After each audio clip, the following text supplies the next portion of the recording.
Hello everyone and welcome back.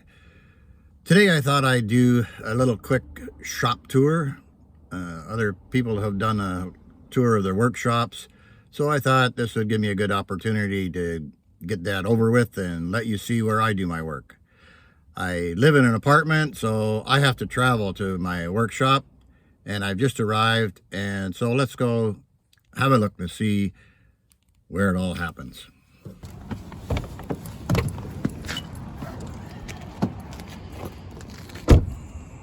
So we're here, just getting out of the car on Lakeshore Drive, and this is the view that I have when I get to my workshop.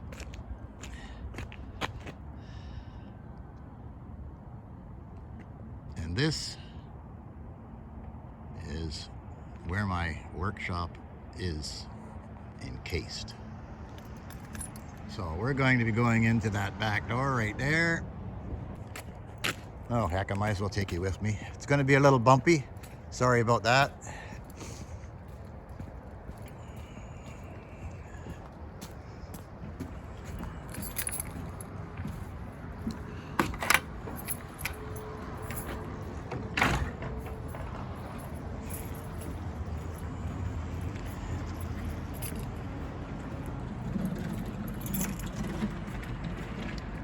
Okay, here we are. Let's go on in.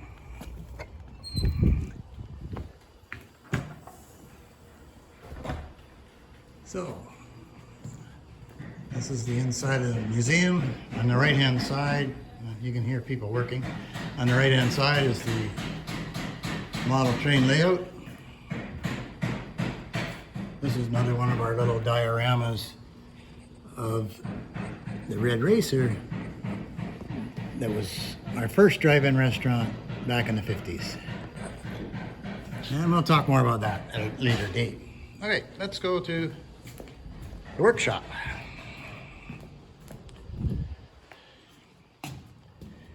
Hang on, we're going down.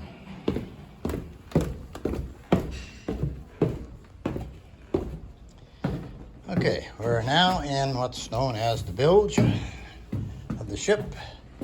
And this is where I do all my model work. We have, this is a counter we just picked up from a dollar store that closed. It's 10 feet long and 2 feet wide. Perfect to stash all my paraphernalia. Oh, and I guess I should show you my huge stash. There's one. 1962 Ford Thunderbird. I'll do an unboxing on that in a while, and there's quite a story behind that model. This is one I picked up at the local hobby shop. I thought it was kind of a neat little kit to give me some extra parts to play with, and it was cheaper than any other kit he had up on the shelf. That's the first one that I picked up, and we'll be doing a build and a box opening on that in a short while. And at the same time that I bought that one, he gave me this little kit for nothing because it's not all there. So I've never even seen that before. It's a monogram kit, Predicta, but I don't know, I'll play with that, cut out the doors, and who knows, make some kind of a custom out of it. All right, going on. So this is where I keep some of my tools and things like that. I had mentioned to a couple of the guys on the model car community that I had a few lights if they wanted some lights. You can see it's like a big roll here, and there was 5,000 in there. I'm down to about 3,500 now. But there's 2 more packs down there, plus a pile of surface mount resistors. So I'm not short on that type of thing. Again, at this end of the counter, that's my stash of styrene strips from evergreen scale models. You can see there's a couple empty spaces, so I'll have to pick up some more stuff and fill those up. This is my power tool section.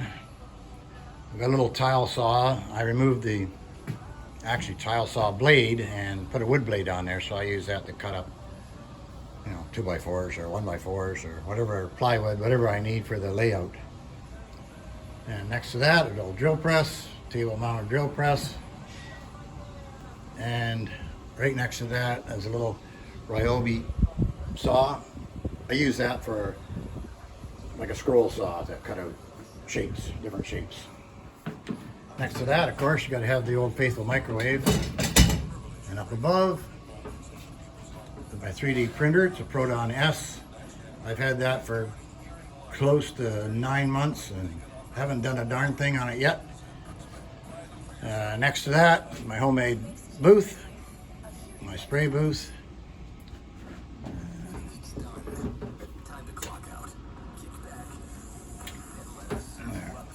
And I'll shut this radio off just so it doesn't drown me out. Okay, moving on. Of course, you got to have coffee. Got some printers, and my little laptop is the only thing I've got here now. I had a bigger unit, but I took that home so I could edit my videos. More storage, and this is my workbench, where I've got my little Ford Focus that I'm working on. And if you've been following along, you know what a challenge that has been so far. Underneath that little guy is my diagrams that I made for the frame that I'm going to put underneath it. So that's my goal today, is to work on the framing. I'm going to start off at least with some styrene. See if I can get that bent to the proper position. And if that doesn't work, then I'll just go to some brass, and that'll be easier to solder together and make a straight frame. So we'll see how that turns out, but that's another video. You can see the difference between the 1/32 scale and the scale I'm used to working in.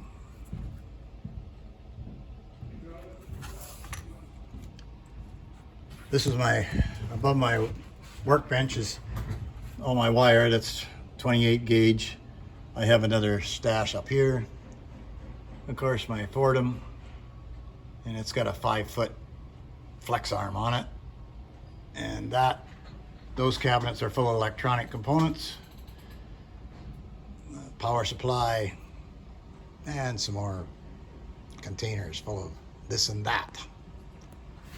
And some of my inspiration for that little red racer came from this photo here, which is of the original red racer back in 1953. So I'm going to do another video on that at some point, but we won't go through that right now because that just makes this too long. So thanks for stopping by my workshop, and I will see you all later.